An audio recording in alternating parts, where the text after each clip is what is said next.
Hi guys, today's video i-review ko tong voltmeter para sa AC sa outlet.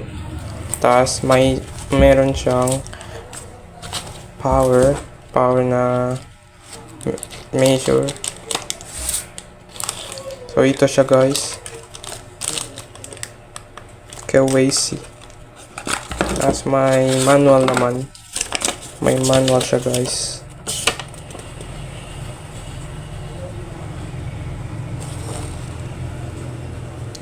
By the way guys,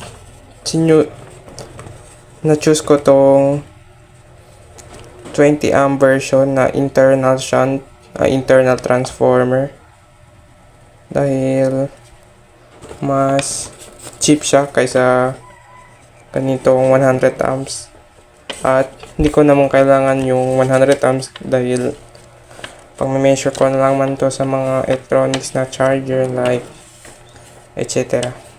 So, siya guys. Ito natin. At ito siya, yung thermal sensor pala ito, yung thermal sensor para sa measure yung temperature, yung room temperature.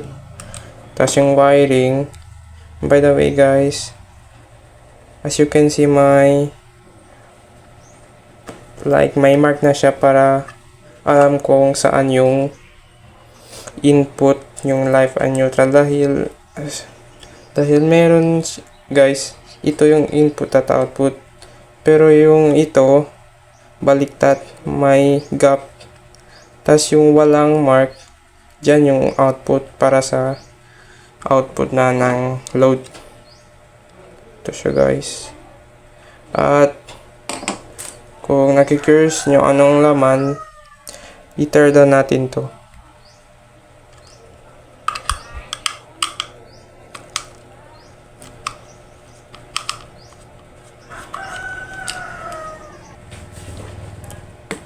At ito na siya guys.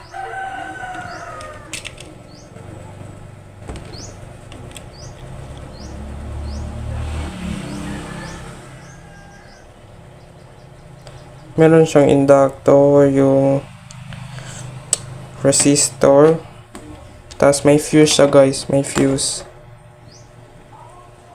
para ma-protect. Tapos ito yung connector para sa thermal sensor.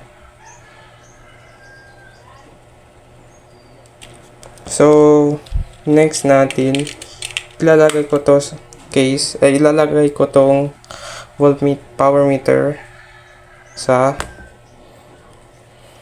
case.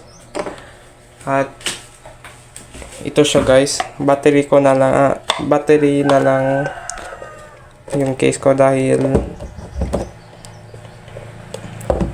yan lang yung nahanap ko, and fit naman siya guys dahil parang ito yung power meter at dito yung mga connector para sa output at dito sa likod para mas maraming outlet. So wait till the end guys para makita nyo yung result or output ng output natin.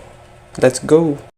So guys, makakat na tayo ng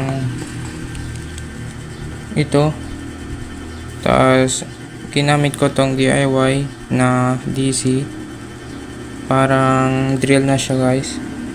Ganito hanggang sa square. So babalikan na lang ako guys. Pasensya na guys, makalat, pero ito na po yung kinat ko. Dito yung ganito, tas ito yung sa likod. Okay, tas meron pang outlet dito sa itaas, pero hindi ko na lang i-show sa video And see you sa next. So hi guys, ito na yung final product. As you can see, ito yung itaas, tas ito yung side. And ito yung inside. Easy lang man yung wiring, kaya nyo yan as a DIY. So guys, and ito yung temperature sensor, accurate naman siya. So test natin, plug. Wait guys, hindi ko muna i-close yung casing para sure, and kapag may problema easy lang yung i-dismantle. So ito siya guys, 237 volts. And kung i-load natin itong glue gun says na 20 watts, and i-plug natin, ito ay 10 watts na may 0.9 power factor. It means more efficient siya. Ito yung kilowatt niya. And ito na yung final. And ayun lang guys. So welcome for watching. I mean thank you for watching. Goodbye guys.